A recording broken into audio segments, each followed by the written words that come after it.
What did Christ really do? He hung out with hard-drinking fishermen. Something I like to do a lot is just sit by water when there's a current and just stare into the water. I don't fish, I don't hunt, I don't scuba, I don't spear, don't boat, don't play basketball or football. I excel at staring into space. I'm really good at that.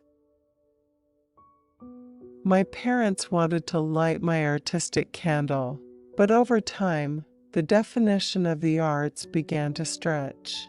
And as I got older, they suddenly realized, oh, my God, we're the parents of Iggy Pop. I became Iggy because I had a sadistic boss at a record store. I'd been in a band called the Iguanas, and when this boss wanted to embarrass and demean me, he'd say, "Iggy, get me a coffee, light."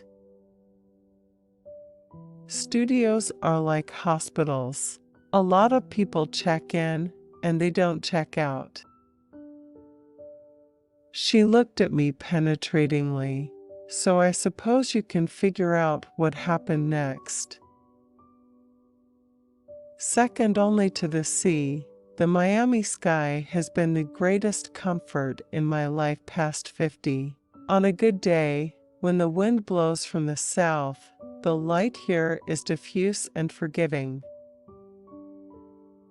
I find it hard to focus looking forward, so I look backward. If I don't terrorize, I'm not pop. Stages are getting higher and higher, and I'm getting older and older. Well, I don't use the toilet much to pee in. I almost always pee in the yard or the garden because I like to pee on my estate.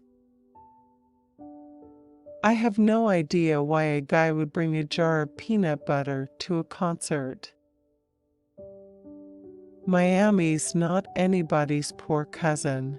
It's an aspiration to live in this town, not something you have to do to promote yourself like some of the larger cities. At university, I had been obsessed with reading about the lives of Rimbaud and Baudelaire, and I was steeped in the crazy poets, and I came to view my early subjects through that prism. Miami is nothing like me, and that's why I need to be here. It's the opposite. I'm practical, where this place is moody. I'm stolid in my interior, where this place has a certain flair. And I'm materialistic in a sense that this place is fundamentally spiritual. There's a quicksilver quality about this place. I never believed that you two wanted to save the whales. I don't believe that the Beastie Boys are ready to lay it down for Tibet. When the Godfather of Punk thing started floating around, I was really embarrassed. I thought I should have a great, big rig and a cape and everything, and it was very embarrassing. And then after a while, you learn that if people call you anything, this is a great gift. I was who I was in high school in accordance with the rules of conduct for a normal person, like obeying your mom and dad. Then I got out of high school and moved out of the house, and I just started, for lack of a better term, running free. Punk rock is a word used by dilettantes and heartless manipulators about music that takes up the energies, the bodies, the hearts, the souls, the time and the minds of young men who give everything they have to it. My mom was a saint. She taught me to be terminally nice. It's more fun to look at an old picture of me than it is to look at a new one sometimes. Although, I still wear a dress pretty well. I try to beat back the producers and engineers so there's not an excessive stuff used to squeeze my voice to make it artificial. There's a person in there, and people will listen. If they hear another person speak to them, they'll listen because it's lonely out here. It's fair to say that I have a side that is prudent and a side that is not. Nobody understands me. I'm really sensitive.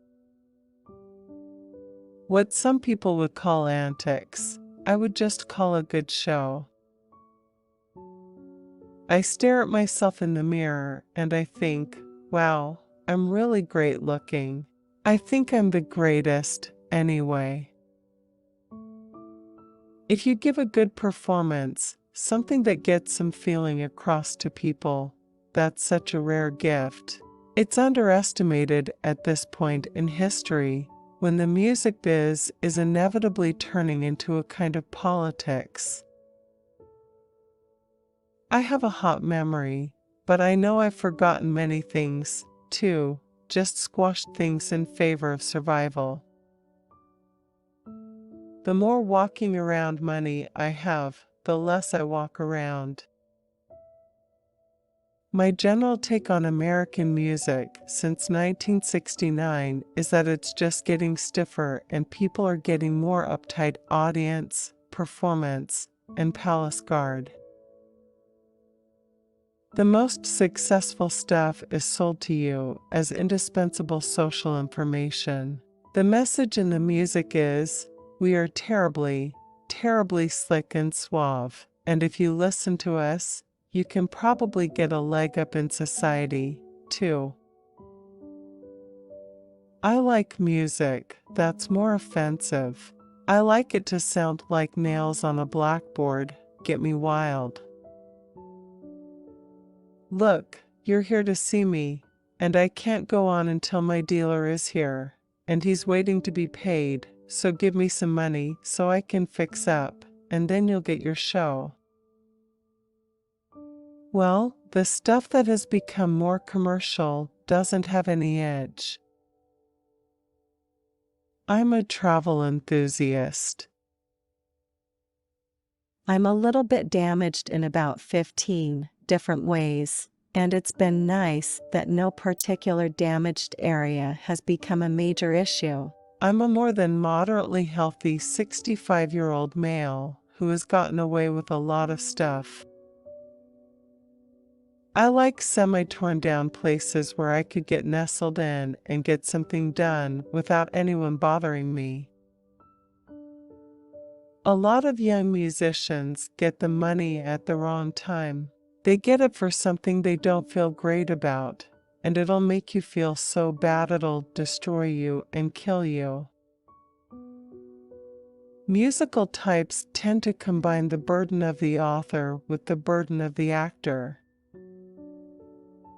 The people who were learning from me tended to be more commercial performers who were going to rip off the salient idea to do it in a way that will sell, but they weren't going for the music.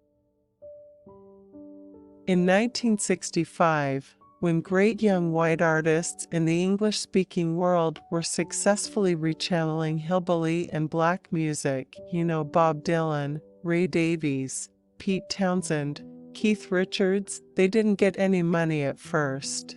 They were all broke. When punk began to be a genre, people were going to go out and try to mine it. Some of the better groups, like the Ramones and the Sex Pistols, were very artificial. Living in England was wonderfully civil and easygoing. Basically, I'm a musical vocalist, but I do voiceover stuff as a sideline, like plumbing or something. I was a pretty nice kid, kind of quiet, but quiet in terms I wasn't going out and setting fire to anything. I had a big mouth, and I was creative type,